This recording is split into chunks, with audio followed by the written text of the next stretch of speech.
Hey,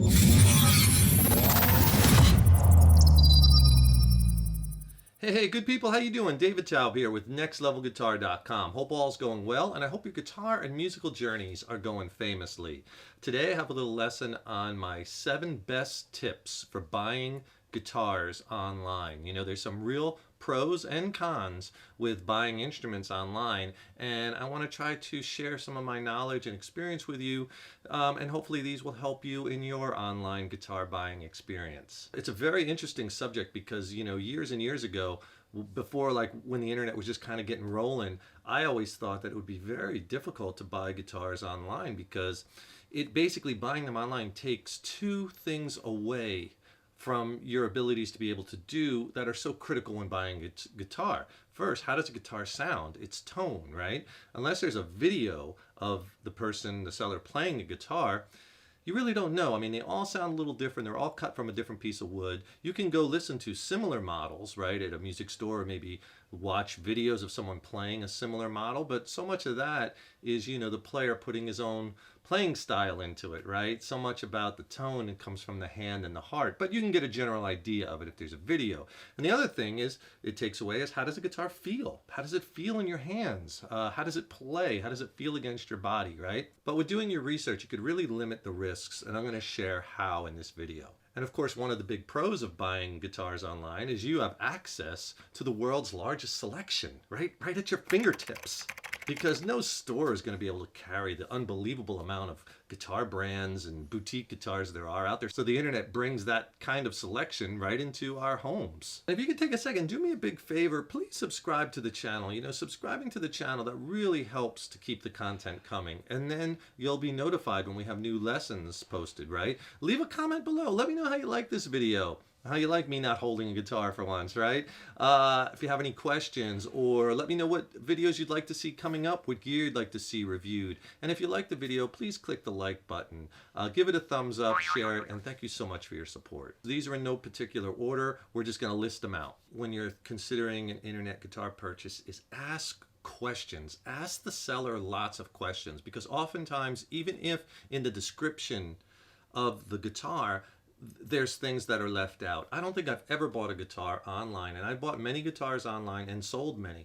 I don't think there was ever a time when I bought one without having some dialogue back and forth with the seller, right?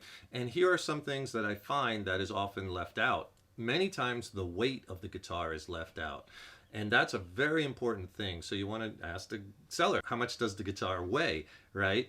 More on that in a second. Some other things that are left out is like, what is the condition of the frets? Another question I ask a lot is, do you have any of the original paperwork that the guitar came with, or the hang tags? Oftentimes the guitar comes with a hang tag which lists out the specs of the guitar, and also has the serial number, so you can compare that. You know, you have the provenance, and that's important, and that adds to the value for sure. And if they say yes, I say, can you send me a picture of that? Another question I usually ask is the guitar all original, or were any modifications made? This is very important because generally, for the most part, guitars that are all original and that haven't been tampered with will always bring more money. They'll always be worth more than a guitar that has modifications. Now, if the pickups were changed out, you could ask, do you have the original pickups? Does that come with the sale? Not that necessarily that would be a deal breaker for you to say no if you're really interested in it, but you should know this and know that that does affect the value as well as the resale value if you ever go to resell that guitar. So ask lots of questions. And then by the responses to those questions, you'll find out if that's someone you want to do business with. I'll give you an example. A buddy of mine just bought a guitar off the internet last week. He bought a Les Paul. He was looking for a Les Paul, and the weight was very important to him. He was looking for it to be within a certain weight. He didn't want it to be too heavy. Some of the responses he got from asking that question to the seller are so funny. I can't believe it. Now, again, pretty much 99% of the time when I've asked questions of seller, I've gotten legitimate responses back, and they've been really on point and great. Check out some of the answers he got, and I swear to you, this is true. He asked these 3 different sellers, 3 different guitars, what was the weight of the guitar. One seller wrote back, how much do you want it to weigh? Can you imagine that? Someone's trying to buy a guitar and you send in that response? Another response was, I Googled it, and Les Pauls weigh 5 pounds. right? Obviously, that person, that seller, does not know anything about the guitar or Les Pauls, and you certainly wouldn't want to do business with that guy. Another one said, is probably the funniest one. How much does that guitar weigh? His response: it's made of wood, so it's lightweight.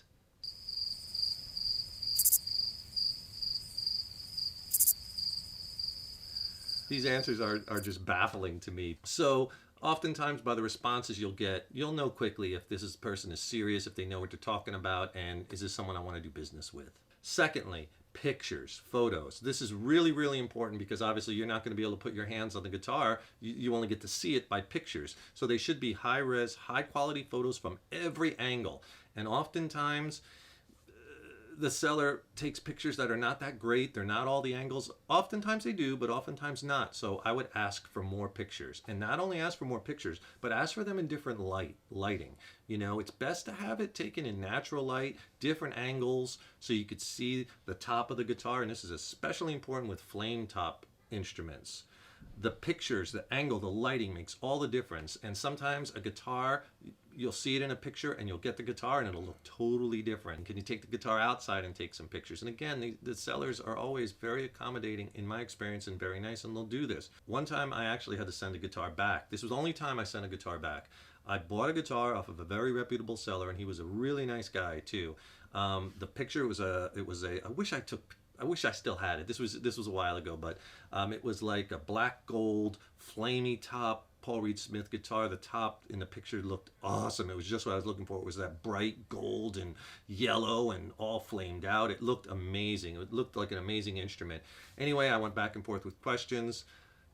I bought the guitar. He shipped it to me, and you know how excited you are. You go to get your guitar, right? And you unbox it, and it's packed really well, and you're ripping up all the foam and all the bubble wrap and everything, and then you open the guitar, and it's such a cool moment. And I opened the guitar case, and it was like, huh? It looked so much different, the top of the guitar. It was so much darker. I could not believe the difference. It wasn't that bright yellow and gold, and it just was, it looked dark brown, and the flame was there, but it was so buried under the other colors. I was amazed. Now, it was a beautiful guitar other than that. I mean, it played nice, it sounded good, and I was like, all right, let me sit on it for a day. I'll play it. I'll see how I like it. Maybe I can get over it. I did that. I played it. It sounded really good, but it just bothered me, and I just didn't love the top. So I called the seller, and he did have a return policy, which will be my next point in a second.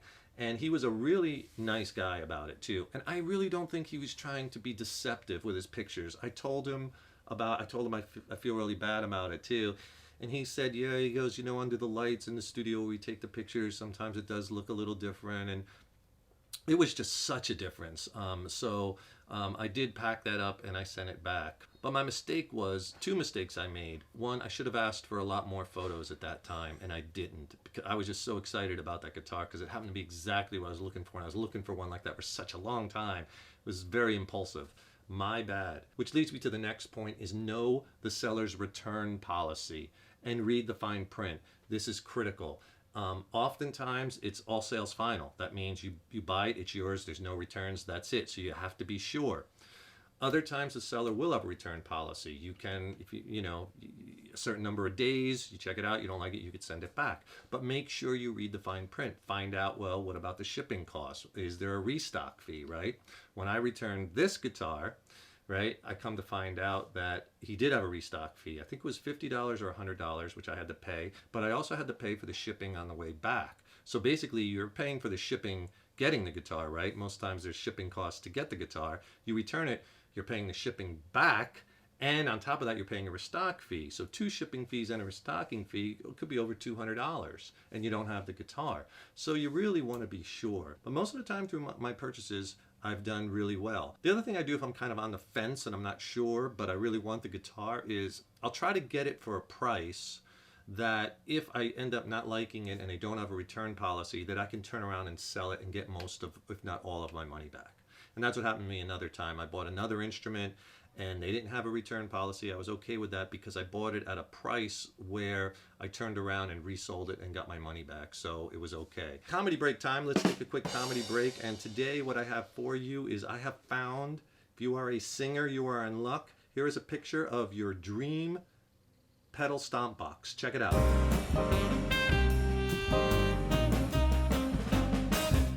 My next point is research. The first one is research the seller. All of these websites, and the biggest ones for used instruments, you're looking at eBay, you're looking at Reverb, they all have feedback systems for the seller. So you want to read what the comments from the transactions that they had, and you want to see how many positive comments, how many transactions, find out, is this person good with communication? How is he to deal with? Does he ship the instruments and pack them well? And then don't be surprised if there is a few negative comments. You have to kind of take them one at a time. Like if someone writes a negative comment like, oh, I got the guitar and the high E string buzzed.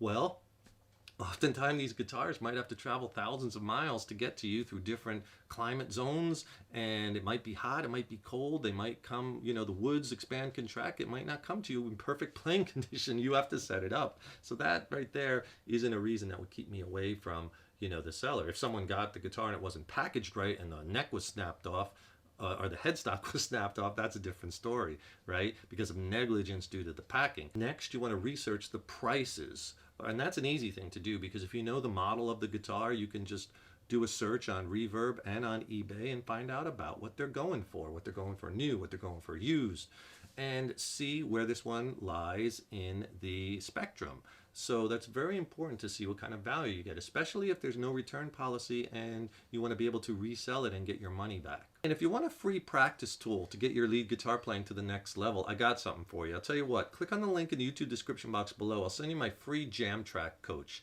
6 killer jam tracks, and I pair each one with a written lesson with suggestions, what to play over each, soloing strategies, and in the second ebook, the scales ebook, I diagram out all the scales. There's more lessons in there.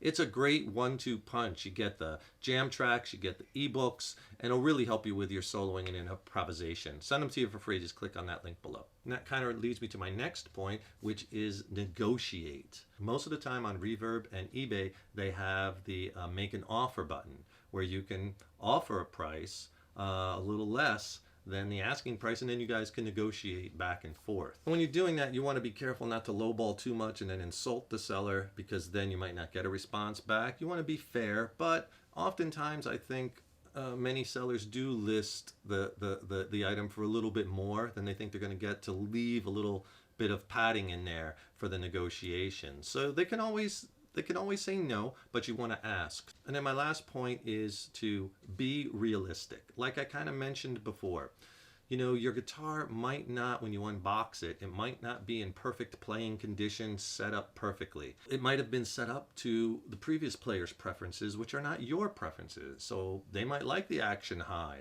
right, to let the strings ring out to work the notes. You might like it super low. You have to be realistic with used instruments that, oftentimes there's going to be, there might be some scratches, there might be some buckle rash, there might be some scratches below, like where you're picking, if there was no pick guard from the pick scrapes. If you take into consideration a lot of these things that I talked about throughout this video, I think it could really mitigate the risk factor. I hope you enjoyed this lesson, and I hope it helps you to make your internet guitar purchase a little less stressful. Remember, please subscribe to the channel. That really helps us to keep bringing the content, and then you'll be notified when we have new lessons up. Leave a comment below.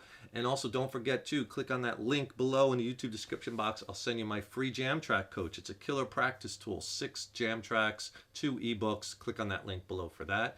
And if you get a second, I just dropped a new record with my original band Mindcell. We're based out of San Diego. I think it's a slamming record. I think it's some of the best music I've ever written, and I'd love to get your opinion and feedback on it. It's streaming on all the platforms. I'll put links to all of it below. You can get the digital record, you can get the CD. Let me know what you think of it. What you think of the songs. If you have any questions on the gear I used, or the recording, or the studio recording, let me know. I'd love to hear from you. Thanks so much for watching. Thanks so much for your support over the years and years. Keep up all that hard work on those guitars, right? Stay positive. And remember, your guitar playing is an evolution. Take care and rock on.